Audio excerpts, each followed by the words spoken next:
for the administration to try to influence the IRS. Vice President Donald Trump believes the Church of Scientology should have its tax exemption revoked. A longtime family aide and current top official at the Department of Housing and Urban Development told an actress and producer in May, in an unsolicited Twitter message. Lynn Patton, who has worked for the Trump family since 2009, told actress Leah Remini of Trump's position and said she would interface with the IRS directly to seek more information in an effort to initiate revocation. Remini sent HuffPost copies of Patton's messages and has declined to comment further. It's not clear if Patton ever communicated with the IRS. But if Trump did express an opinion on the church and Patton did contact the IRS about it, as her message suggests, that would be a highly inappropriate level of interference with the IRS by the administration. One expert said, for the White House or any administration official to try and influence who the IRS targets, for whatever reason, is wrong and could result in a violation of the law, said Larry Noble, the former general counsel of the Federal Election Commission who is now a senior director of ethics and general counsel at the Campaign Legal Center. The IRS must make these decisions independently without any influence by the White House or administration officials. The White House and HUD did not immediately respond to a request for comment. Actress Leah Remini was once a member of the Church of Scientology. Now she is devoted to exposing alleged abuses within the church. This is going to get done in the next 4 years. Remini is a successful television actress who starred on the CBS hit sitcom King of Queens for 9 years. She is also a former longtime member of the Church of Scientology. Since she left the church in 2013, she has dedicated most of her time to exposing abuses she and other members have faced. In 2016, A&E aired a docuseries about the church that Remini starred in and produced, called Leah Remini, Scientology in the Aftermath. In it, Remini, along with a former top church official Mike Rinder, uses interviews and documentary evidence to try to document abuses perpetrated by church leadership. The first season of the docuseries won an Emmy Award, and the second season is currently airing. In late May 2017, Patton tweeted at Remini and asked her to direct message her. Remini followed up on May 30 and said in a direct message, "Hi Lynn, would love any help you can give." Patton responded on the same day and said, "From the moment I saw your series, one told President Trump and his family we needed to revoke their tax-exempt status. They couldn't agree more. But please don't publicize that yet. I want to do more due diligence on what the IRS has attempted in the past. Or maybe you can enlighten me. Then you'll identify who we need to connect with again." On the same day, Patton wrote Remini another message and said, "This is going to get done in the next 4 years or you'll die trying. Knock on wood." On May 31st, responding to an email Remini sent the day before thanking Patton for her offer of help, Patton said, "I look forward to doing my part to help put an end to this ongoing nightmare and blatant misuse of our IRS rules and regulations. I want to do more research on Scientology's history with the IRS to date, so that I can better understand what tactics have been applied and where we can pick up. Would you have any of this information handy? If not, I will obtain it from the agency directly. Kindly advise if the White House or administration officials did contact the IRS about the church. IRS employees are required to document it and report it to the Office of the Inspector General." HuffPost sent an email to the office inquiring about any contacts Patton may have had with IRS officials, but has not received a response. The Church of Scientology did not respond to a request for comment. A loyal family aide, Patton heads up the U.S. Department of Housing and Urban Development's Region 2, which includes New York and New Jersey. In that position, she oversees billions of federal housing dollars. Patton was appointed to that position in June Prior to that, she had what some HUD officials saw as a failed stint as a senior advisor and director of public engagement for HUD Secretary Ben Carson.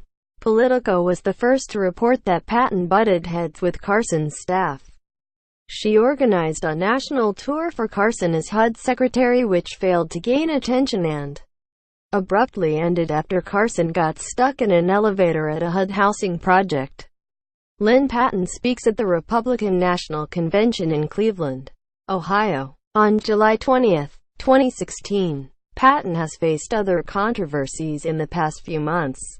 After she was promoted to head HUD's Region 2, several news reports questioned whether she was qualified for the role. In August of this year, The Washington Post obtained a copy of Patton's resume. Among her job qualifications, she listed a primetime speech she made at the Republican National Convention in July 2016, her role as vice president of the Eric Trump Foundation, and her work as chief of staff to members of the Trump family. Critics said the White House was favoring a longtime aide with little qualifications for the position. Patton is beloved by the Trump family, according to multiple sources who spoke to HuffPost. The sources, who spoke on the condition of anonymity because they aren't authorized to speak to members of the press, said the Trumps have a deep appreciation for the loyalty and dedication Patton has shown to the family over the past 8 years, especially during the 2016 presidential campaign. The war is over. The history of the Church of Scientology and its tax-exempt status is complicated and has long been under a cloud of controversy. The church first obtained its tax-exempt status in 1957, but the IRS revoked the status in 1967. At the time, the agency said the church's activities were commercial in nature and to the benefit of its founder, L. Ron Hubbard, which would disqualify the church from exemption. That decision launched a 26-year campaign directed by Hubbard to regain the church's tax exemption, which he felt would lend legitimacy to the organization and allow it to amass the resources it needed to fight its enemies. After Hubbard's death in 1986, the church's new leader, David Miscavige, continued the efforts. The church launched a sophisticated operation to infiltrate federal government agencies. Members filed scores of lawsuits against the IRS and individual IRS employees. Private investigators probed IRS agents' personal affairs, and 2 private investigators set up a phony news bureau and posed as reporters to try to gather information about Scientology critics within the IRS. After 26 years, in a controversial decision, the IRS granted the church and over 150 entities associated with it tax-exempt status. Days after the decision, Miscavige, whom more than 100 members have accused of various abuses, stood on a stage at the Los Angeles Sports Arena in front of 10,000 Scientologists. At the end of a long speech, Miscavige shared the news of the IRS decision and declared the war is over to loud cheers by attendees. David Miscavige dedicates a new church November 19, 2016, in San Diego, California. The decision did indeed provide the cloak of legitimacy that Hubbard had wished for. The significant contributions members must make to the church are now tax-exempt. In order to move up in the spiritual ranks, members spend $500 or more. The exemption has also given the church an effective attack line when dealing with critics, responding to allegations of slave labor and church-ordered punishment. Members and staff cite religious freedom as the reason those allegations should not be further explored. The church and its staff members will often call reporters and critics bigots when they question the church's policies or actions. The tax exemption has also enriched the church greatly, helping it amass billions of dollars, including a substantial real estate portfolio. The church uses its income to buy real estate that largely remains empty and to fund operations to attack its critics. not Trump's decision. An IRS decision to revoke the church's tax exemption would be an arduous one, and would involve scores of officials.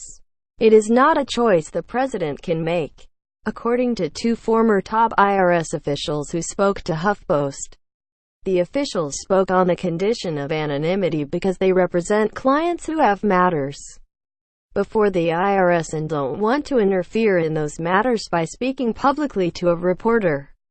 According to an excerpt from the IRS website, the IRS may begin a church tax inquiry only if an appropriate high-level Treasury official reasonably believes, on the basis of facts and circumstances recorded in writing, that an organization claiming to be a church or convention or association of churches may not qualify for exemption. A Church of Scientology in Los Angeles. After that inquiry is initiated, IRS agents would handle an investigation in the field. The decision on whether to revoke often rests with those agents and their supervisors, who report to the Deputy Commissioner of the IRS Tax-Exempt and Government Entities Division. Interest then silence. In her last email to Remini sent on June 8, Patton sent a link to a New York Post article about actor Tom Cruise and his position in the Church of Scientology. By the way, when things calm down about Comey, etc., and I get more due diligence on the IRS, I'll circle back, she wrote. It's unclear exactly what Patton was referencing with respect to former FBI Director James Comey, but the day she sent that email to Remini, Comey had testified before the Senate Intelligence Committee, sharing his account of the circumstances around his termination by Trump. Remini never heard from Patton again. Months later, Patton would be photographed publicly with a Scientologist who has quickly risen up the ranks in Trump world. Tomorrow, Part 2. The Scientologist who has infiltrated Trump world. Follow Yashar or send him a tip on Twitter @Yashar. This article originally appeared on HuffPost.